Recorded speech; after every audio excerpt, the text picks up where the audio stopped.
Hello friends, Manvi చూడు. మన్వి బంగారం కన్నా ఎక్కువ దాని మనసు.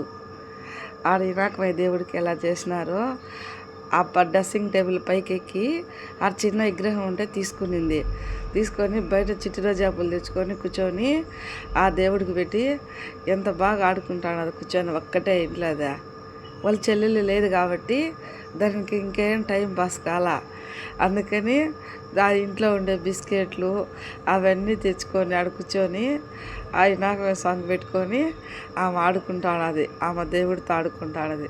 దాని మనసు ఎంత బంగారం కన్నా ఎక్కువ దాని మనసు. మా అమ్మి ఎవరన్నా ఒకరో బాధపడినారనుకో, మా అమ్మి చూడలేదు, దాని కండల్లో నీళ్ళు వస్తాయి. అది ఒక్క రవ్వ ఇంట్లో తలనొప్పి అని పనుకున్నా కానీ అమ్మ అని వస్తుంది. మాత్ర తీసుకొని నీళ్ళు తీసుకొని తినమని. ఇలాంటి బంగారు తల్లి ఒక్కటి ఉంటే చాలు ఎవరింట్లో అయినా. అన్నీ వాళ్ళ తాతయ్య బుద్ధులే వచ్చినాయి దానికి. వాళ్ళ తాతయ్య కూడా అంతే కదా, ఎప్పుడు ఎవరన్నా ఒకరు కష్టాల్లో ఉంటే వాళ్ళ తాత చూసేవాడు కాదు. వాళ్ళ తాతకు అట్లా మించిపోయింది గుణగుణాల్లో మా అమ్మే. అచ్చమ్మ వాళ్ళ తాతయ్య అన్ని బుద్ధులే మా అమ్మకి వచ్చింది.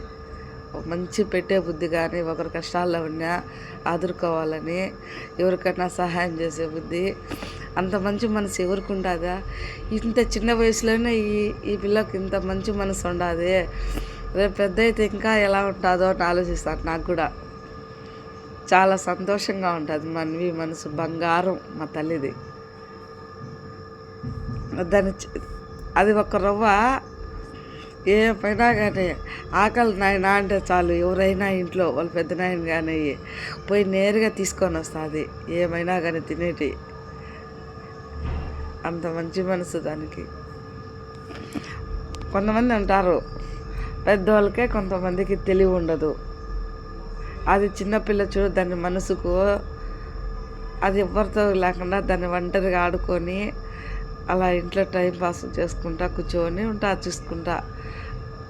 నాకైతే చాలా హ్యాపీగా ఉంటుంది మా అమ్మ చేసే పనులకు. మా చిట్టి తల్లి